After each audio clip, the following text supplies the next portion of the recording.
নমস্কাৰ আদিবাসী টক্সলৈ সকলোকে স্বাগতম জনাইছোঁ। আজি আমি আহি উপস্থিত হৈছোঁ চৰাইদেউ জিলাৰ এখন ভিতৰুৱা অঞ্চল নাৰায়ণ পথাৰ গাঁৱত। যিহেতু আমাৰ মাজত উপস্থিত আছে তৰুণ ৰাজুৱাৰ ডাঙৰীয়া, দীপক ৰাজুৱাৰ ডাঙৰীয়া।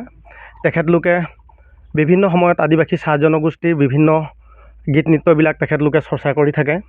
আমি পোনপ্ৰথমে আহিছোঁ পোনপটীয়াভাৱে তেখেতৰ ওচৰলৈ আহিছোঁ। আমাৰ কি ক'ব, আদিবাসী চাহ জনগোষ্ঠীৰ এটা অন্যতম এটা উৎসৱ। পোনপ্ৰথমে মই আমাৰ আদিবাসী টক্সলৈ মই ধন্যবাদ জ্ঞাপন কৰিছোঁ। আৰু আজি আমাৰ মাজত হঠাৎ অহা বুলি ক'লেও বেয়া নহয়। আৰু মই যথেষ্ট নথৈ আনন্দিত হৈছোঁ। মই আৰু আমাৰ দাদা আছে দীপক ৰাজবংশী, তেখেতো আনন্দিত হৈছে যে তেখেতে মোক কৈছে যে এনেকৈ কথা যে আজি আমাৰ মানে এনেকুৱা আমাৰ চহৰাই পৰৱ বা জাহালিৰ বিষয়ে বা আজি যিহেতুকে কালী পূজাৰ আজি আৰম্ভ হ'ব অমাৱস্যা নিশা, তো সেইটো সময়ত মানে আমাৰ চাহ জনগোষ্ঠী অঞ্চলত যিমান মানুহ আছে বা আমাৰ পৰম্পৰা হিচাপে আমাৰ চাহ জনগোষ্ঠীয় এই জাহালি বা এই চহৰাই উৎসৱটোক আমি উদযাপন কৰি আহিছোঁ। অতীতৰ পৰা দেখি আহিছোঁ। অতীজৰ পৰা মানে আমাৰ দদৌহতি অনুষ্ঠানবিলাক অনুষ্ঠিত কৰিছিলে বা এনেকৈ চহৰাই পৰৱত মানে তেখেতসকলে মানে ঘৰে ঘৰে গৈ পিনে জাহালি গায়, খুব ধুনীয়াকৈ গায়। তো তেখেতসকলৰ পৰা আমি কিছু কথা শিকি ৰাখিছোঁ বা তেখেতৰ মানে কিছুমান অৱদান আমি ধৰি ৰাখিব পাৰিছোঁ। সেইকাৰণে তেখেতসকলৰ কিছুমান আছে আমাৰ দদৌহঁত আৰু কিছুমান নাই, বয়সস্থ আদহীয়া যিবিলাক আছে তেখেতসকলৰ পৰা আমি যিহেতুকে অনুপ্ৰেৰণা পাইছিলোঁ বা শিকিবলৈ সুবিধা পাইছিলোঁ, তেখেতসকলক মানে আজি আমি স্মৰণ কৰি আছোঁ। আৰু তেখেতসকলক মানে আমি সদায় স্মৰণ কৰি থাকিম। আৰু আগন্তুক দিনত এই আমাৰ পৰম্পৰা যিখিনি আমি শিকিবলৈ পাইছোঁ বা যিখিনি আমি জানো, আগন্তুক দিনত আমাৰ ভৱিষ্যতৰ যিখিনি আমি প্ৰজন্ম আছে তেখেতসকলক শিকাই যাবলৈ চেষ্টা কৰি যাম বুলি আশা ৰাখিছোঁ। নিশ্চয় আপোনাৰ কাষলৈ পুনৰবাৰ আহিম। আপোনাক আমাৰ আদিবাসী টক্সলৈ স্বাগতম জনাইছোঁ। হয়, নমস্কাৰ। মোৰ নাম শ্ৰী দীপক ৰাজবংশী, মই নাৰায়ণ পথাৰবাসী। তো আজি আমাৰ এই উৎসৱটো হয় পৰম্পৰা হয় জাহালি উৎসৱ, জাহালি চহৰাই গীত। তাকে আমি জাহালি গীত 2-4টা আপোনাৰ লোকৰ আগত যাতে আমি মানে প্ৰদৰ্শন কৰিম বুলি আশা কৰিছোঁ। আৰু ধন্যবাদ থাকিল। পোনপ্ৰথমে আপোনাৰ ওচৰলৈ আহিছোঁ। আজি বিশেষ আদিবাসী চাহ জনগোষ্ঠীৰ এটা অন্যতম উৎসৱ পৰৱ বুলি ক'ব লাগিব, জাহালি পৰৱ। প্ৰথমতে আপুনি কি শুনাব আমাৰ দৰ্শকলৈ? প্ৰথমে আমি কাৰোবাৰ ঘৰলৈ গ'লে প্ৰথমে তেখেতক সম্বোধন কৰি পিনে গান এটা গাওঁ। তাৰপিছত আমি আমাৰ যিটো নেকি আমাৰ সৰস্বতী বন্দনা থাকে, প্ৰত্যেক গানতে আমাৰ ঝুমুৰ হওক দমকচ হওক বন্দনা এটা থাকে। তো আমাৰ এইটোতো আছে, এই বন্দনা থাকিব। তাৰপিছত আমাৰ এটা সমূহীয়া গান এটা থাকিব, যিটো নেকি দেহতত্ব বা আমাৰ সমাজত যিবিলাক ৰীতি নীতি বিধান চলি আছে সেইবিলাক লৈ পিনে এই গীতটো হ'ব 3 নম্বৰটো। তাৰপিছত 4 নম্বৰ যিটো গীত হ'ব সেইটো হ'ব আমাৰ ৰং। মানে তাক আমাৰ ভাষাত কোৱা হয়, আগৰ পৰা কৈ আহিছে যে কিছুমানে চাঁচৰ বুলি কয়, কিছুমান ডহৰীয়া বুলি কয়। তো সেই গীতটো গাম মানে 4 নম্বৰত। আৰু আৰম্ভ কৰোঁ নেকি? আৰম্ভ কৰোঁ। ঠিক আছে। ওহিৰে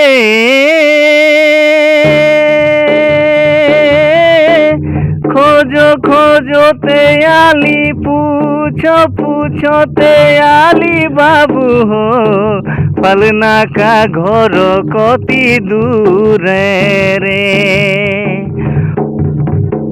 পালনা কা আঙ্গনা মে তুলসী কা পিঁড়া হো, উপরে তোরে রাজা হাসারে, ও রে ও হীরা উপরে তোরে রাজা হাসারে।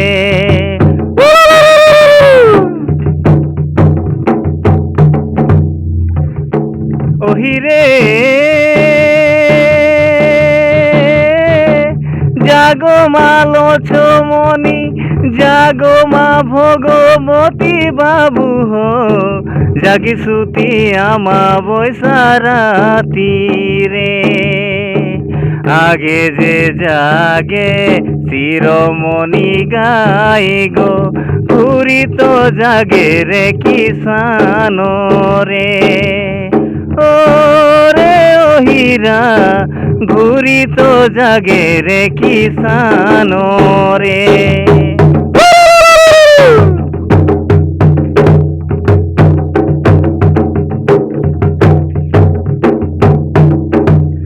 ওহিরে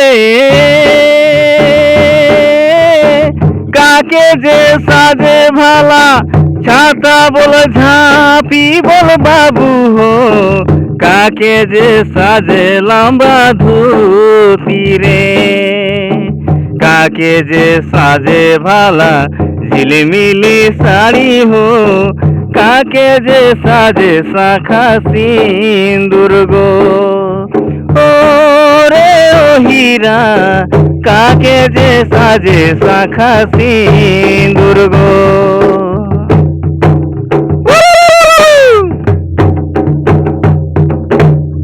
ओ हीरे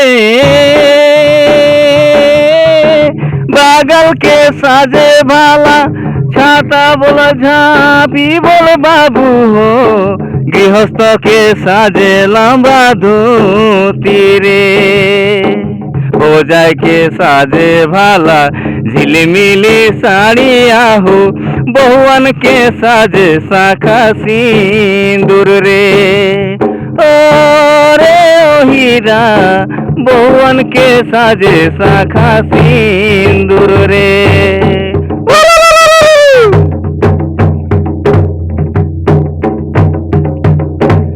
ओ हीरे केहू तोरा रे ओरा रांधी बाड़ी दे ओ तो बाबू हो, केहू तो के करो तो सुसारो रे, केहू तोरा रे ओरा संगे साथे घूर तोय, केहू तो के करो तो हुकारो रे। ओ रे ओ हीरा, केहू तो के करो तो हुकारो रे।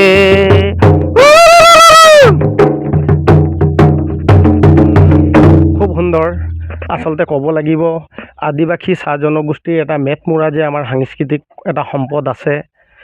আজি আমি দেখিবলৈ পাইছোঁ আমাৰ উঠি অহা প্ৰজন্মৰ আজি যিবিলাক আমাৰ গীত নৃত্য প্ৰতিটো আমাৰ কলা কৃষ্টি সংস্কৃতিবিলাক বহুত ল'ৰাই বা উঠি অহা প্ৰজন্মৰ কাৰণে অকণমান দিগদাৰ হয়, নেজানে। এই তেখেতলোকৰ কিবা আপুনি অনুৰোধ থাকিব নেকি তেখেতলোকলৈ?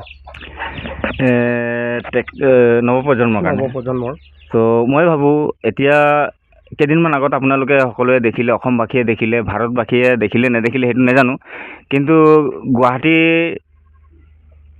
আমাৰ সৰুসজাই ষ্টেডিয়ামত ঝুমৰ বিনিন্দিনী অনুষ্ঠান এটা অনুষ্ঠিত কৰা হৈছিলে, কিন্তু সঁচাই মিছাই কি যি হ'ল যি নহ'ল, কিন্তু মই দেখিলোঁ সেইটো অনুষ্ঠানত মই অংশগ্ৰহণ কৰিছিলোঁ। সেই অংশগ্ৰহণ কৰা অনুষ্ঠানত মই বহুতো আমাৰ সমাজৰ বা আদিবাসী সমাজৰ চাহ জনগোষ্ঠী সমাজৰ যিয়ে নকওক লাগে উঠি অহা নৱপ্ৰজন্ম বহুত দেখিলোঁ, ঢুলীয়া বহুত দেখিলোঁ, আৰু গানৰ প্ৰতি বা আমাৰ সাংস্কৃতিক দিশৰ প্ৰতি মানে বহুত অভিজ্ঞতা নথকা হ'লেও মানে যিবিলাক ল'ৰা ছোৱালীয়ে তালৈ গৈছিলে তেওঁলোকৰ মানে ধাউতি দেখিলোঁ, তেওঁলোকৰ মানে প্ৰবল ইচ্ছা দেখিলোঁ যে আমাৰ সংস্কৃতিৰ ওপৰত মানে হয়তো কেনেকৈ তেওঁলোকে সেইবোৰ মানে এচিভ কৰিব বা পাব সেইটো নাজানিছোঁ, কিন্তু তেওঁলোকৰ মনত মানে বহুত ইচ্ছা দেখিলোঁ। মই বৰ্তমান চৰাইদেউ বাসিন্দা, চৰাইদেউৰ পৰা আমাৰ 7-8খন বাছ গৈছিলে তালৈ। তো আমি যিখন গাড়ীত গৈছিলোঁ সেইখন গাড়ীতো মই দেখিলোঁ যে আমাৰ কিছুমান এনেকুৱা প্ৰতিভাৱান ল'ৰা আছে, উঠি অহা ল'ৰা, হয়তো সকলো কথা নাজানে তেওঁলোকে, কিন্তু জানিবলৈ ইচ্ছা প্ৰকাশ কৰিছে, আৰু মানে তেওঁলোক মানে এই আমাৰ সংস্কৃতিৰ প্ৰতি তেওঁলোক মানে বহুত মানে চিন্তা কৰিছে, কিছুমান কথা যিবিলাক নাজানে জানিবলৈ বা শিকিবলৈ তেওঁলোকে মানে প্ৰচেষ্টা চলাইছে, বা তেনেকুৱা সুবিধা পোৱা নাই, কিছুমানে সুবিধা পাইছেতো তাত মানে শিকাবলৈ মানুহ নাই, তেনেকুৱা হৈছে। তো কৰ্মশালা হয় যেনেকৈ তেনেকুৱা আমাৰ এই জাহলিৰো এটা মানে প্ৰত্যেক বছৰে জিলাৰ প্ৰতি মানে ক'ৰবাত কৰ্মশালা অনুষ্ঠানবিলাক অনুষ্ঠিত হ'ব লাগে, যাতে মানে যিবিলাক মানে খুঁটি নাতি থাকি যায়, বয়োজ্যেষ্ঠ কিছুমান থাকে তাত, জাহলিটো চবেই গায়, চবেই জানে আমাৰ সমাজৰ মানে, তো তেওঁলোকে কিছুমান খুঁটি নাতি এইবোৰ মানে শুধৰাই দিব পাৰিব, আৰু আমাৰ উঠি অহা প্ৰজন্মকো মানে কিছুমান এই আমাৰ সংস্কৃতিৰ বিষয়ে মানে বুজাই দিব পাৰিব আৰু তেওঁলোকক মানে আগবঢ়াই নিবলৈ বহুত সুবিধা হ'ব বুলি মই আশা ৰাখিছোঁ এইটো বিষয়ে। নিশ্চয় আমি ক'ব লাগিব আজি সুন্দৰভাৱে আমাৰ গীত নৃত্যবিলাক নৱপ্ৰজন্মই যিহেতু আদৰি লৈছে আমি খুব ভাল পাইছোঁ আৰু যিহেতু সংস্কৃতিৰ অবিহনে এটা নিজৰ জাতিৰ পৰিচয় কেতিয়াও নাথাকে প্ৰকাশ নাপায়, জাতিটোৰ নিজৰ এটা পৰিচয় নাপায়, তাৰে কথা আমি ভাবিছোঁ। এতিয়া আপুনি কি শুনোৱাব? এতিয়া মই এই চাচৰ বোলা যিটো নেকি আমাৰ যিকোনো গানতেই আমাৰ ঝুমুৰ হওক দংকচ হওক চবতে এটা এটা ৰং থাকে। ঝুমুৰৰ ৰঙক আমি ৰং বুলি কওঁ, দংকচৰ ৰঙৰ যিটো থাকে সেইটোক আমি খেমটা বুলি কওঁ, আৰু জাহালিৰ যিটো ৰং থাকে সেইটোক আমি চাচৰ বুলি কওঁ। তো সেই চাচৰটো শুনাম। নিশ্চয়। ৰেডেং ৰেডেং ৰেডেং ৰেডেং বাজো না বাজলো রে এবারে বেং রাজা সাজল বরিয়া লাতা ভিতরে মশা ঠুমকলয় দাদা মোহ যাব তোর বরিয়ার লাতা ভিতরে মশা ঠুমকলয় দাদা মোহ যাব তোর বরিয়ার লাতা ভিতরে মশা ঠুমকলয় দাদা মোহ যাব তোর বরিয়ার লাতা ভিতরে মশা ঠুমকলয় দাদা মোহ যাব তোর বরিয়ার। তো মই আপোনাক ধন্যবাদ জনাইছোঁ আৰু পুনৰবাৰ। আৰু আমাৰ এনেকুৱা চাচৰ গীত বহুত আছে, এইটোতো আৰম্ভহে। কিবা এটা মানে শুনাইছোঁ মানে মানুহক জ্ঞাত হ'বৰ কাৰণে, মানুহক নহয় নৱপ্ৰজন্মৰ কাৰণে মই খুব সুন্দৰ। তো নেক্সট পৰ্যায়ত যদি আকৌ ক'ৰবাত গাবলগীয়া হয় তেতিয়াহ'লে বহুত চাচৰ আছে। নিশ্চয়। ঝুমুৰ যেনেকৈ বহুত ঝুমুৰৰ বহুত ৰং থাকে, হয় বিভিন্ন প্ৰকাৰে গাব পাৰি, তেনেকৈ চাচৰো আছে। আৰু এটা গাই দিওঁ নেকি? ভাল লাগিছে। আমাৰ ফালৰ পৰা আপোনাৰ অনুৰোধ আছে আৰু এটি খুব অলপ কম সময়ৰ ভিতৰত। ঠিক আছে, মই এটি চাচৰে। বঢ়িয়া। বিনবাদারি মেঘা বরিশালা রে এবারে নালা গাড়া বিনবাদারি মেঘা বরিশালা রে এবারে নালা গাড়া সবে ভরে যায় হাতি ডুবিয়ে মাহুত ডুবলয় বারে পাড় কি পিয়াসে ঘুরে যায় হাতি ডুবিয়ে মাহুত ডুবলয় বারে পাড় কি পিয়াসে ঘুরে যায় হাতি ডুবিয়ে মাহুত ডুবলয় বারে পাড় কি পিয়াসে ঘুরে যায় হাতি ডুবিয়ে মাহুত ডুবলয় বারে পাড় কি পিয়াসে ঘুরে যায়। বহুত বহুত ধন্যবাদ আপোনালোকলৈ।